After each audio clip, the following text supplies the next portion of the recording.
Good morning मेरे प्यारे बच्चों, ध्यान दीजिए। आज हम आप लोगों को कक्षा 11वीं के रसायन विज्ञान के अध्याय परमाणु संरचना के टॉपिक क्वांटम नंबर के बारे में बताने जा रहे हैं। तो सबसे पहले इस बात पर ध्यान देना है कि आखिर क्वांटम नंबर होता क्या है, किसे कहते हैं। तो जैसे कि हम लोग ऑलरेडी जानते हैं, पहले के ज़मानों में यदि किसी तरह के मैसेज को एक जगह से दूसरी जगह भेजना होता था तो आदमी पत्र लेटर लिखता था। उस समय जो है कि इंफॉर्मेशन टेक्नोलॉजी या ये डिजिटल समय नहीं था, तो उसके लिए आदमी क्या करता था कि पत्र लिखता था। तो पत्र लिखते समय पत्र पर 4 चीज़ों का ध्यान जरूरी होता था। पहले जैसे मान लीजिए यदि कोई आदमी विदेश में रहता हो तो उसको अपने देश में रह रहे कोई भी संबंधी है, उसको यदि पत्र देना है तो उसको पत्र पर 4 चीज़ें ज़रूरी होती थी। पहले तो वह देश का नाम, यदि अमेरिका में रह रहा है तो अपने पत्र पर क्या लिखेगा भाई, वो देश का नाम लिखेगा, ठीक है ना। तो उस पत्र पर देश का नाम लिख देगा। मान लीजिए इंडिया का है तो इंडिया, पाकिस्तान का है तो पाकिस्तान, जापान का है तो जापान। वो पत्र उस देश में आएगी, बट उस देश में आकर के फिर कहाँ जाएगी, तो उसके लिए उसे दूसरी चीज़ उस देश में स्थित उसके राज्य स्टेट के बारे में जो है कि बताना पड़ेगा कि वो किस स्टेट का रहने वाला है। तो पहला चीज़ देश का नाम पते पर, और दूसरा उस जिस राज्य का है उस राज्य का नाम लिखना पड़ेगा। अब राज्य में मान लीजिए कि इंडिया में आया तो बहुत सारे राज्य है, यूपी, बिहार, बंगाल, ये सब है। तो राज्य में आने के बाद अब कहाँ पत्र जाएगा, तो उसके लिए उस राज्य में उस व्यक्ति के अपने ज़िले का नाम लिखना पड़ता था।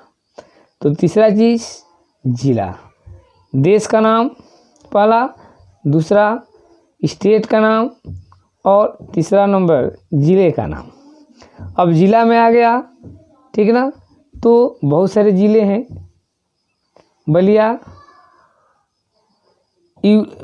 है, गाजीपुर, मऊ, ज़िला लिख दिया बलिया। अब बलिया ज़िला मान लीजिए आ गया, ठीक है।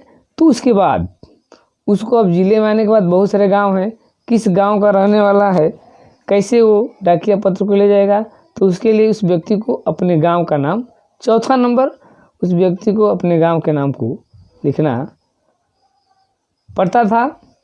तो ये 4 चीज़ें जब उस व्यक्ति को पूर्ण रूप से उसको पत्र को उसके घर तक पहुंचने के लिए, देने के लिए क्या चाहिए, 4 चीज़ें, देश, प्रदेश, जिला और गांव। ठीक उसी तरह से परमाणु में किसी भी इलेक्ट्रॉन की स्थिति तथा ऊर्जा का सही ज्ञान प्राप्त करने के लिए हम 4 संख्याओं की आवश्यकता पड़ती है। जैसे मान लीजिए परमाणु में इलेक्ट्रॉन है तो पहले हमें उसके मुख्य ऊर्जा स्तर, मेन एनर्जी लेवल को जानना पड़ेगा कि वह इलेक्ट्रॉन की मुख्य ऊर्जा स्तर क्या है। मान लीजिए कि आप मुख्य ऊर्जा स्तर जान गए, उसके बाद उसके उप ऊर्जा स्तर के बारे में जानकारी होना चाहिए। तो उसके लिए भी हम एक संख्या यूज करते हैं। फिर उसे अब उप ऊर्जा स्तर में चला गया, उसके बाद उसको उसके कक्षक के बारे में जानकारी होना चाहिए, क्योंकि उप ऊर्जा स्तर में बहुत सारे कक्षक होते हैं। तो कक्षक के बारे में जानेंगे तब उसके जो पर्टिकुलर कक्षक है उसमें जाएंगे। कक्षक में चले गए तो देखते हैं कि एक कक्षक में 2 इलेक्ट्रॉन है भाई, तो उसके चक्रण, अब एक इलेक्ट्रॉन का चक्रण अलग होता है, दूसरा का अलग होता है। तो उस पर्टिकुलर इलेक्ट्रॉन को जानने के लिए उसके चक्रण के बारे में भी जानना जरूरी होता है। तो इस प्रकार किसी भी पर्टिकुलर इलेक्ट्रॉन के कोष, उपकोष, कक्षक और चक्रण, इन 4 चीज़ों को कंप्लीट सही जानकारी करने के लिए हम जिन 4 संख्याओं का उपयोग करते हैं वही है क्वांटम संख्या। जैसे मुख्य ऊर्जा स्तर, को बताने के लिए, मतलब कोष को हम मुख्य क्वांटम संख्या का प्रयोग करते हैं। दूसरे उप ऊर्जा स्तर को बताने के लिए हम उसे दूसरी क्वांटम संख्या, द्विगंशी क्वांटम संख्या का प्रयोग करते हैं।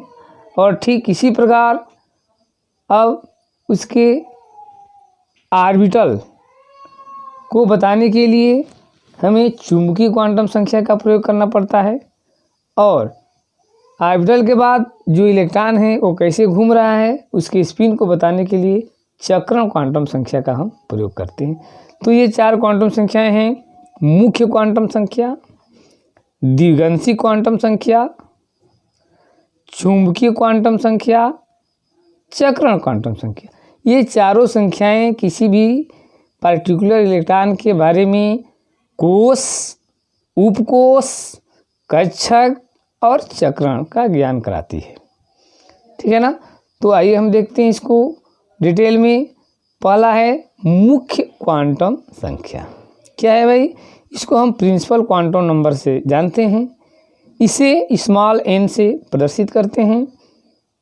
यह इलेक्ट्रॉनों की मुख्य ऊर्जा स्तर, मेन एनर्जी लेवल को बतलाती है, या कोष, मेन एनर्जी लेवल कहिए या कोष कहिए या ऑर्बिट कहिए, का ज्ञान कराती है।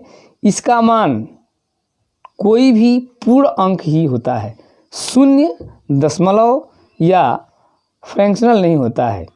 तो इस n का मान कोई भी पूर्णांक होगा, जैसे n = 1, 2, 3, 4 डॉट डॉट अनंत, या अक्षर में K, L, M, N ऐसे हम प्रदर्शित करते हैं। तो ये है मुख्य क्वांटम संख्या। और मुख्य क्वांटम संख्या इलेक्ट्रॉनों की मेन एनर्जी लेवल, ठीक है ना। परमाणु के अंदर इलेक्ट्रॉनों का मेन एनर्जी लेवल क्या है उसका जो है कि ज्ञान कराती है। इसके बाद हम अब दूसरी क्वांटम संख्या, द्विगंशी क्वांटम संख्या, एजीमुथल क्वांटम नंबर इंग्लिश में कहते हैं। यह इलेक्ट्रॉनों की उपकोष का ज्ञान कराती है। इसे हम स्मॉल l से प्रदर्शित करते हैं। ठीक है ना। और क्या बतलाती है? ये सबसेल, मतलब कि सब एनर्जी लेवल उपकोष का ज्ञान कराती है। और इसका मान मुख्य क्वांटम संख्या n के मान पर निर्भर करता है। किसी भी l के लिए n का मान 0 से लेकर n-1 तक होता है। किसी भी l के लिए n का मान या तो 0 नहीं तो n-1 तक होता है। कहने का मतलब ये है कि यदि n = 1 तो l = 0। तो 0 मतलब क्या? एस उपकोष। कहने का मतलब n = 1 तो पहला कोष k और k कोष में l = 0 हो जाएगा। तो एस उपकोष होता है, k कोष में एक ही उपकोष होता है, एस उपकोष होता है। l = 1 मतलब कि p उपकोष, और l = 2 मतलब कि d उपकोष, और l = 3 मतलब कि f उपकोष। मतलब कि यह द्विगंशी क्वांटम संख्या उपकोष को बतलाती है। और इसका मान कहाँ से? 0 से n-1 तक होता है। l = 0, एस उपकोष गोलाकार होता है। l = 1, p उपकोष डंबल शेप का होता है। l = 2, d उपकोष द्विडंबल होता है। और l = 3, f उपकोष जटिल होता है। चुंबकीय क्वांटम संख्या तीसरा नंबर है जो कि ऑर्बिटल को बतलाती है। इसे चुंबकीय क्वांटम संख्या कहते हैं। मैग्नेटिक क्वांटम नंबर, इसे स्मॉल m से प्रदर्शित करते हैं। और यह कक्षकों का ज्ञान कराती है। कक्षक मतलब क्या होता है भाई?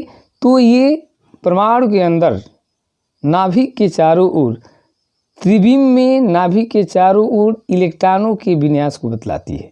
मतलब कि परमाणु के अंदर इलेक्ट्रॉन नाभिक के चारों ओर 3 डायमेंशनली कैसे उसका विन्यास है उसके बारे में, 3D विन्यास के बारे में यह क्वांटम संख्या कौन? चुंबकीय क्वांटम संख्या बतलाती है। और इसको स्मॉल m से प्रदर्शित करते हैं।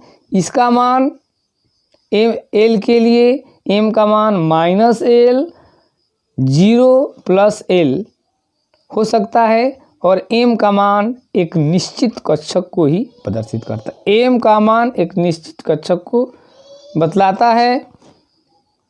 तो इसी क्रम में हम देखते हैं, कह रहा है कि यदि L = 0, तो क्या ये जो है प्रदर्शित कर रहा है, L = 0 मतलब कि m = भी 0 हो जाएगा।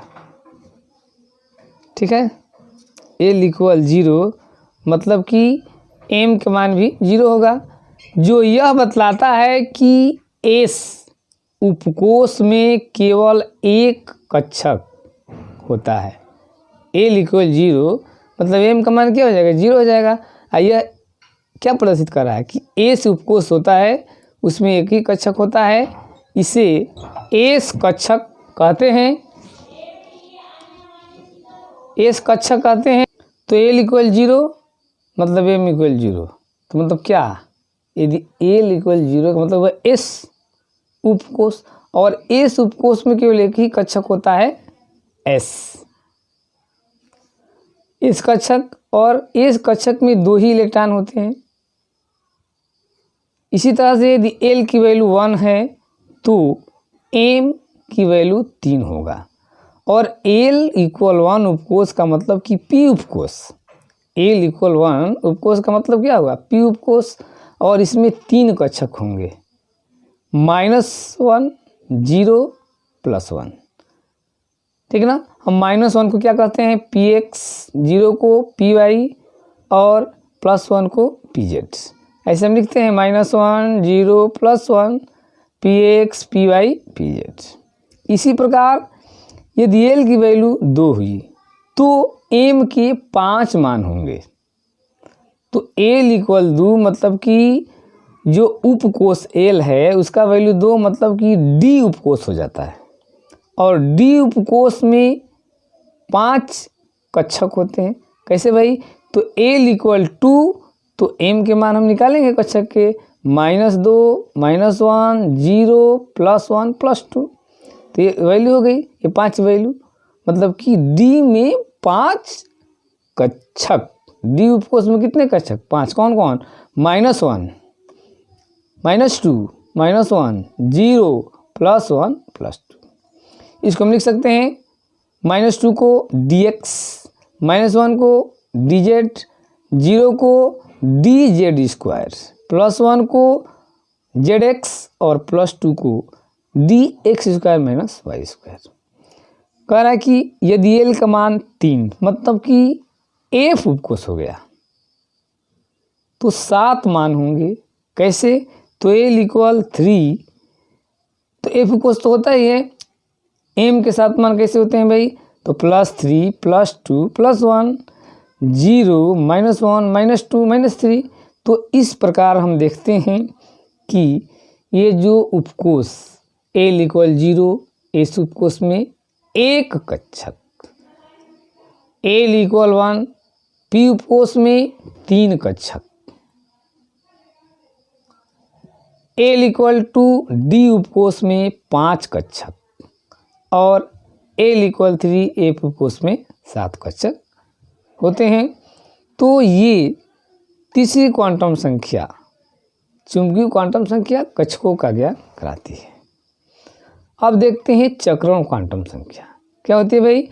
इसको हम स्पिन क्वांटम नंबर से जानते हैं, इसे s से प्रदर्शित करते हैं।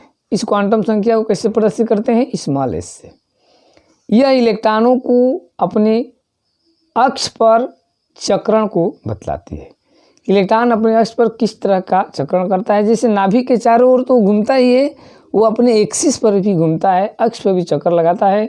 तो इसको जानने के लिए हम इस क्वांटम संख्या, स्पिन क्वांटम संख्या का प्रयोग करते हैं। ये हमें पता होना चाहिए कि इलेक्ट्रॉन केवल 2 प्रकार का चक्रण कर सकता है, एक दक्षिणावर्त तथा दूसरा वामावर्त। मतलब कि एक घड़ी के सुई की तरह और एक घड़ी के सुई की उल्टी दिशा में 2 ही प्रकार का चक्रण कर ही सकता है, और चक्रण संभव नहीं है। इसलिए स्पिन क्वांटम संख्या, चक्रण क्वांटम संख्या का मान 2 ही होता है। ठीक है ना। दक्षिणावर्त दिशा में करता है तो उस चक्रण को हम प्लस हाफ ऊपर वाले अपवर्ड एरो से साइन अप से प्रदर्शित करते हैं। जैसे देखिए ये AC equal plus half, arrow ऊपर है मतलब कि ये है दक्षिणावर्त, तथा दूसरा वामावर्त जिसको डाउनवर्ड एरो से माइनस हाफ से प्रदर्शित करते हैं और डाउनवर्ड एरो से लिखते हैं। इसे माइनस हाफ लिखे हैं, ये प्लस हाफ। तो मतलब कहने का मतलब कि इलेक्ट्रॉनों का चक्रण दो ही प्रकार होगा, दक्षिणावर्त तथा वामावर्त, इसलिए स्पिन क्वांटम संख्या के मान दो ही होंगे, प्लस हाफ तथा माइनस हाफ। इस क्वांटम संख्या मतलब कि ये स्पिन क्वांटम संख्या का मान अन्य किसी भी क्वांटम संख्या के मान पर निर्भर नहीं करता है। जैसे एल का मान n पर निर्भर करता है, m का मान l पर निर्भर करता है, लेकिन चक्रण क्वांटम संख्या का मान किसी भी अन्य क्वांटम संख्या के मान पर निर्भर नहीं करता है। अब इसी आर्डर में हम देखते हैं पूरा क्या कह रहा है। ये चक्रण का कह रहा है कि इस कक्षक में, तो इस क्वांटम संख्या के आधार पर इस कक्षक में कितने हो जाएंगे, तो 2 इलेक्ट्रॉन। P कक्षक में 6 इलेक्ट्रॉन, D कक्षक में 10 इलेक्ट्रॉन और F कक्षक में 14 इलेक्ट्रॉनों का वितरण इस प्रकार से होता है, ठीक है। और कभी भी ये इसमें इलेक्ट्रॉन जब इस कक्षक के ऑर्बिटल में इलेक्ट्रॉन भरते हैं तो पहले सभी कक्षकों में एक एक इलेक्ट्रॉन भर जाता है। जैसे दिखाया गया है P कक्षक है, पहले रेड वाला साइन फर्स्ट नहीं कि फर्स्ट इसमें और सेकेंड डाउनलोड नहीं होगा, पहले फर्स्ट एक भरेगा, फिर दूसरे में तीसरा, जब सब में एक एक हो जाता है तब जोड़ा होना शुरू होता है। इसलिए देखिए पहला, दूसरा, तीसरा, अब जोड़े जब होगा तो तीसरा से इसमें हो जाएगा, ये तीसरा हो गया, अब चौथा, पांचवा, छठवा, ठीक ना। तो इस तरह से होता है। टी में पहले में, दूसरे में, इस तरह से हो जाएगा। जब सब में एक एक हो जाएगा तब यहाँ से एक पेयरिंग शुरू हो जाती है। इसी तरह से एफ में भी है 1 2 3 4 5 6 7, तो सब में एक एक हो गया, तब यहाँ से 8 9 10 होता है, ठीक है। तो ये हो गया आपका क्वांटम संख्या। और इसको जो है कि आप लोग थरोली जो है कि अध्ययन कीजिए, क्योंकि ये बहुत सारे एग्जाम में इससे क्वेश्चन जो है कि एराइज करता है। इस पर कैलकुलेशन हम नेक्स्ट वीडियो में जो है कि आपको बताएंगे। तब तक के लिए इसके बारे में जानकारी, डिफिनीशन और क्या है अध्ययन कीजिए, ठीक है ना। और फिर मिलते हैं हम नेक्स्ट वीडियो में, तब तक के लिए थैंक्स।